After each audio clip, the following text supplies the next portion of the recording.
Hello all, welcome to K M arts world. இன்றைக்கி நான் உங்களுக்கு டிஃப்ரெண்ட்டான ஒரு ஹேண்ட் எம்ப்ராய்டரி ஸ்டிச்சை தான் சொல்லிக் கொடுக்க போகிறேன். ஆல்ரெடி பேசிக்கில் பார்த்தீங்க அப்படின்னா 4-5 ஹேண்ட் எம்ப்ராய்டரி ஸ்டிச் படிச்சிருப்போம். ஏன்னா எல்லாம் இன்க்ளூட் ஆனது தான் ஆரி. இதில் பார்த்தீங்க அப்படின்னா நான் ஒரு இது சொல்லிக் கொடுக்க போகிறேன். என்ன அப்படின்னு பார்த்தீங்கன்னா, ஒரு உமனோட ஒரு கேர்ளோட ஹேர் எப்படி பண்ணணும், அந்த ஜடை பின்னல் எப்படி பண்ணணும் அப்படிங்கிறது. இது வந்து பார்த்திங்க அப்படின்னா கொஞ்சம் ஸ்டூடெண்ட்ஸ்க்கு தெரிஞ்சிருக்கும், நிறையா ஸ்டூடெண்ட்ஸ்க்கு வந்து தெரிஞ்சிருக்காது. இதை வந்து ஆரி நீடிலையும் பண்ணலாம், நார்மல் ஹேண்ட் எம்ப்ராய்டரி நீடிலையும் பண்ணலாம். நான் நார்மல் நீடியில் பண்ணுறதா கரெக்டு. இந்த மாதிரி நீங்கள் த்ரெட்டை எடுத்துக்கோங்க. இந்த த்ரெட்டை பார்த்திங்க அப்படின்னா ஹேண்ட் எம்ப்ராய்டரி த்ரெட்டுன்னு சொல்லுவாங்க. ஸோ இந்த த்ரெட்டை நீங்கள் எடுத்து யூஸ் பண்ணிக்கோங்க. ஓகேவா? ஓகே, இப்போ நான் வந்து இந்த கேர்ளோட ஒரு பேக் சைடை வந்து நான் வரைஞ்சிருக்கேன். இதில் பார்த்தீங்க அப்படின்னா நான் எப்படி ஸ்டிச் பண்ணணும் அப்படிங்கிறது வந்து தெளிவாக சொல்லிடுறேன். அந்த ஒரு ரவுண்டு பார்த்தீங்கன்னா ஓவல் ஷேப்பில் போட்டிருப்பேன். அது என்னென்னு பார்த்தீங்கன்னா அது வந்து ஒரு ஹெட்டான ஒரு சைஸ். ஓகேவா? அதில் பார்த்தீங்க அப்படின்னா நம்ம என்ன பண்ணுறோம் அப்படின்னா, ஒரு நீடியில் உள்ளே இருந்து வெளியே எடுத்துட்டு திரும்ப உள்ளே விடும்போது என்ன பண்ணுவீங்க, லாஸ்ட் வரைக்கும் உள்ளே இழுத்துருவீங்க. அப்படி விடாமல் இந்த லூப் ஃபார்ம் ஆகும்போது கொஞ்சம் நீளமாக விட்டுட்டு அதுக்கப்புறம் அதை பிடிச்சி வச்சுக்கோங்க. ஓகேவா? அதுக்கப்புறம் திரும்பவும் நீடியில் வெளியே எடுத்துக்கோங்க. அதாவது நூல் கடைசி வரைக்கும் உள்ளே போகாமல் ஒரு எவ்வளோ நமக்கு ஹேரோட லென்த் வேணுமோ அவ்வளோ கரெக்டாக வச்சுட்டு திரும்பவும் நீடியில் விட போகிறோம். அவ்வளோதான். பார்த்திங்களா? அந்த லூப் வந்து ஃபுல்லாக உள்ளே போகாமல் கரெக்டாக இழுத்துட்டு அதே மாதிரி தான் அந்த ரவுண்ட் ஷேப்பை மட்டும் சுற்றி ஸ்டிச் பண்ணிட்டு வர போகிறோம். இந்த இடத்துல நம்ம வேறு எதுவுமே பண்ண போகிறதில்ல. நெருக்கமாக சுற்றி ஸ்டிச் பண்ணிட்டு வந்திங்கன்னா தான் அந்த ஹேரை வந்து நம்ம பின்னும்போது அந்த பின்னலும் உள்ளே வந்து நம்ம எம்டியாக விட்ட பிளேஸ் வந்து தெரியாது. ஸோ டைம் ஆனாலும் பரவாயில்லன்னு கரெக்டாக இது பண்ணிட்டு வாங்க. ஆரி நீடில் பண்ணுறதை விட நீங்கள் நார்மல் ஹேண்ட் எம்ப்ராய்டரி நீடில் இந்த த்ரெட்டை யூஸ் பண்ணி பண்ணிங்க அப்படின்னா வந்து அது உங்களுக்கு நல்ல பர்ஃபெக்டாக இருக்கும். ஓகேவா? நீங்கள் சில்க் த்ரெட்டில் வந்து நீங்கள் பின்னல் போடும்போது அது வந்து அந்தளவுக்கு பர்ஃபெக்ஷனாக வர்றதுக்கான சான்சஸ் இருக்காது. ஸோ இதுலேயே நீங்கள் பண்ணிங்க அப்படின்னா தான் ஒரு ஹேரோட எஃபெக்ட் வந்து கரெக்டாக இருக்கும். நான் பொறுமையாக தான் சொல்லித்தரேன். எவ்வளோ நெருக்கமாக ஸ்டிச் பண்ண முடியுமோ அந்தளவுக்கு நெருக்கமாக ஸ்டிச் பண்ணிடுங்க. இது வந்து சிலபஸ்லேயே கிடையாது. இருந்தாலும் நான் ஏன் சொல்லித்தரேன் அப்படின்னா, எல்லா விஷயத்தையும் சொல்லி கொடுத்துட்டு இதுவும் ஏன் தெரியாமல் இருக்கணும், கண்டிப்பாக நம்ம ஸ்டூடெண்ட்ஸ்க்கு சொல்லிக் கொடுக்கணுங்கிறதுக்காக தான். ஏன்னா இது ரொம்ப இம்பார்ட்டன்ட். இப்போ எல்லாருமே வந்து ஒரு 3D எஃபெக்டில் வந்து ட்ரெஸ்ஸை டிசைன் பண்ணி வேணும் அப்படி ஆசைப்படுற எல்லாருமே மேக்ஸிமம் இப்போ இந்த மாதிரி டிசைன்ஸ் எல்லாம் வந்து விருப்பப்பட ஆரம்பிச்சிட்டாங்க. ஸோ இது எப்படி பண்ணுறதுன்னு நம்ம தெரிஞ்சுக்கலாம். அதே மாதிரி தான் சுற்றி ஸ்டிச் பண்ணிட்டு வர போகிறோம். உங்களுக்கு நான் ரவுண்டாக ஸ்டிச் பண்ணிட்டு வாங்க. எந்த இடத்துலையும் அது கேப் இருக்கிற மாதிரி தெரிஞ்சுதுன்னா லாஸ்ட்டில் வந்து நம்ம கொஞ்சம் அட்ஜஸ்ட் பண்ணி ஸ்டிச் பண்ணிக்கலாம். அது ஒன்றும் பிரச்சனை இல்லை.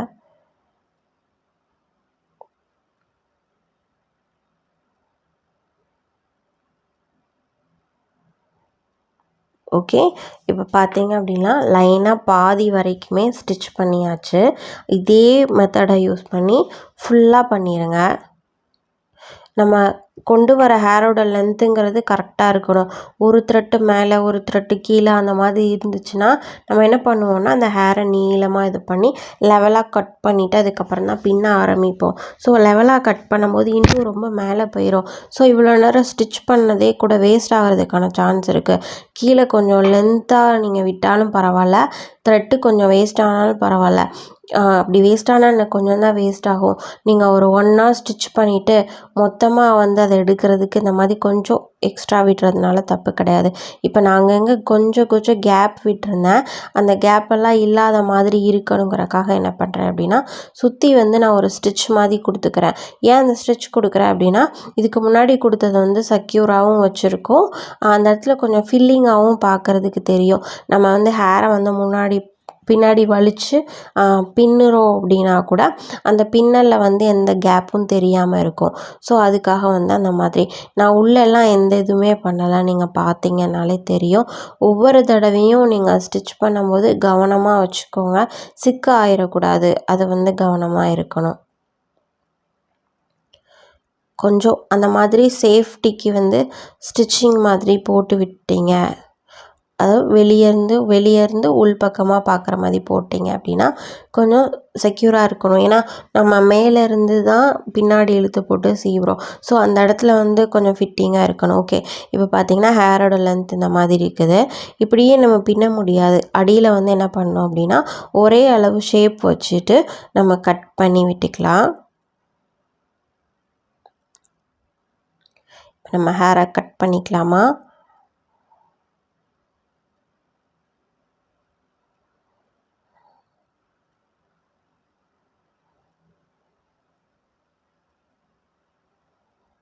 ஹேரை பார்த்து கட் பண்ணுங்கள். ஒரே அளவில் எவ்வளோ பண்ணணும் அப்படிங்கிறத கரெக்டாக பண்ணிக்கோங்க. அதுக்கப்புறம் நீங்கள் எப்போவும் போல் நீங்கள் பின்னி விட்டுறலாம். ஓகேவா?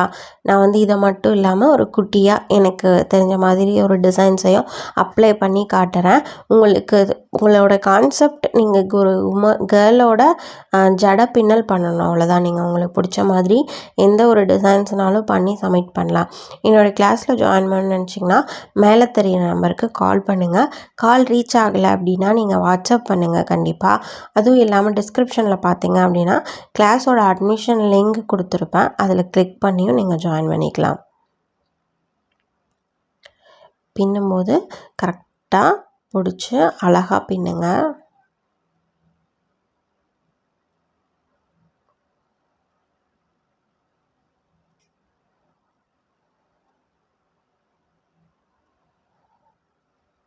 நீங்கள் இதே வந்து சில்க் த்ரெட்டில் பண்ணிங்கன்னா நிறைய சிக்காகிறதுக்கான சான்சஸ் கூட இருக்குது.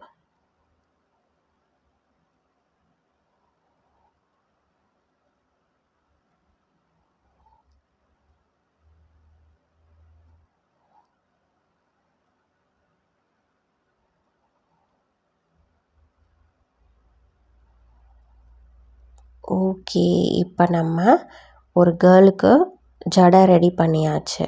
அதுக்கப்புறம் இது பார்த்திங்க அப்படின்னா கொஞ்சம் இன்கம்ப்ளீட்டடாக இருக்குது. ஸோ அந்த கேலையே பண்ணி முடிச்சிட்டோம் அப்படின்னா கொஞ்சம் நம்ம ஒரு ஃபுல்ஃபில்லான ஒரு ஒர்க் பண்ண மாதிரி இருக்கும்.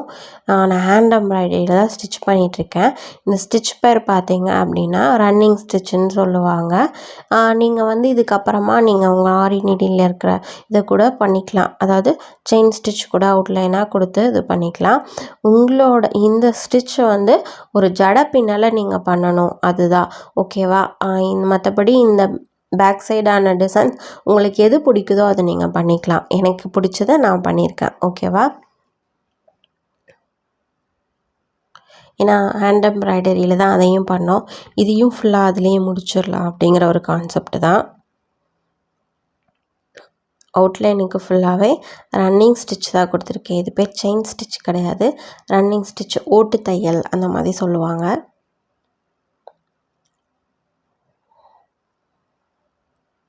அதுக்கப்புறம் ஃபில்லிங்கும் பார்த்தீங்க அப்படின்னா அதுமாதிரி சட்டன் ஸ்டிச்சுன்னு சொல்லுவாங்க. அதுவும் நான் நார்மலாக இருக்கிற ஹேண்ட் எம்ப்ராய்டரியில் தான் பண்ண போகிறேன். நீங்கள் ஃப்ளாட் லோடிங் யூஸ் பண்ணிக்கலாம். தாம்பூர் இல்லை நீங்கள் நல்ல ஒரு லுக்காக இருக்கணும்னா எம்போஸ்டு ஸ்டிச்சஸ் எதுனாலும் பண்ணி உங்களுக்கு எந்த உமனோட ஹேரை டிசைன் பண்ணணும், எந்த உமனை டிசைன் பண்ணுங்கிறத நீங்கள் டிசைட் பண்ணிக்கோங்க.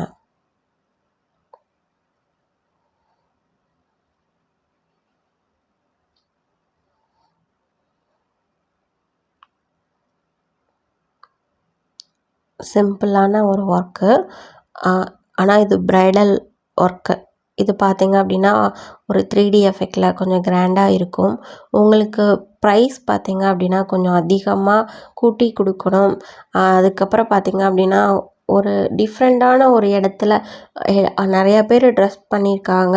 ஆனால் நம்ம டிசைன் பண்ண ட்ரெஸ்ஸு வந்து ஒரு ஹைலைட்டாக இருக்கணும் அப்படின்னா இந்த மாதிரி டிசைன்ஸ் எல்லாம் வந்து நமக்கு ஹெல்ப் பண்ணும். கண்டிப்பாக இந்த மாதிரி ஸ்டிச்சஸ்லாம் நம்ம கண்டிப்பாக தெரிஞ்சுக்கணும்.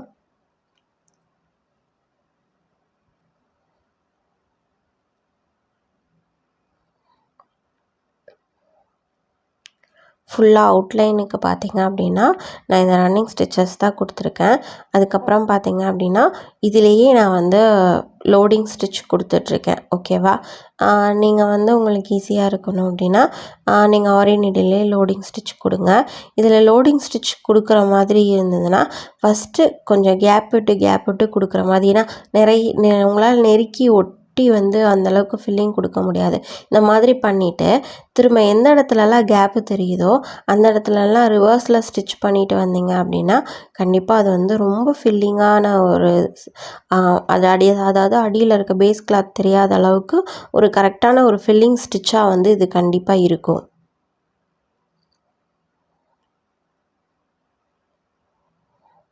இருங்க, நான் உங்களுக்கு இப்போ ஸ்டிச் பண்ணி காட்டுறேன்.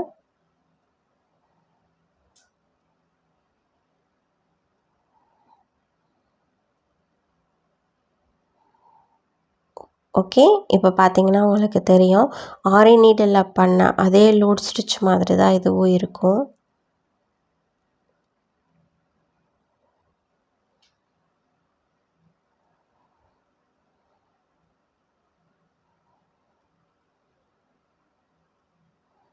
திரும்ப ஒரு தடவை சொல்லித்தரேன். நீங்கள் மேலேருந்து லூப் எடுத்து ஸ்டிச் பண்ணிகிட்டே வரீங்க. நீங்கள் normal hand embroidery needle stitch பண்ணுறதுனால எப்படினாலும் ஒரு ஸ்டிச்சஸ்க்கு, அதாவது ஒரு தடவை த்ரெட்டு வரதுக்கும் இன்னொரு த்ரெட்டுக்கும் இடையில கேப் இருக்கும். ஸோ நீங்கள் அதை வந்து கன்சன்ட்ரேட் பண்ணாமல் அதில் வந்து நீங்கள் இது பண்ணிக்காமல் லாஸ்ட்டு வரைக்கும் ஸ்டிச் பண்ணுங்கள். அதில் கான்சன்ட்ரேட் பண்ணிகிட்டே வந்தீங்க அப்படின்னா அன்ஈவனாக ஸ்டிச் வரதுக்கான சான்ஸ் இருக்குது. ஸோ ஃபினிஷ் பண்ணிவிட்டு ரிவர்ஸ்லேருந்து வரும்போது 1 பை 1 அந்த கேப் இருக்குது இல்லையா, அதை ஃபில்லிட் பண்ணிட்டு வந்தீங்க அப்படின்னா ஒரு ஆரி நீடில் நம்ம எந்த மாதிரி ஒரு லோட் ஸ்டிச், ஃப்ளாட் லோடிங் இந்த மாதிரி கொடுக்குறோமோ அதே எஃபெக்டில் இது வரும்.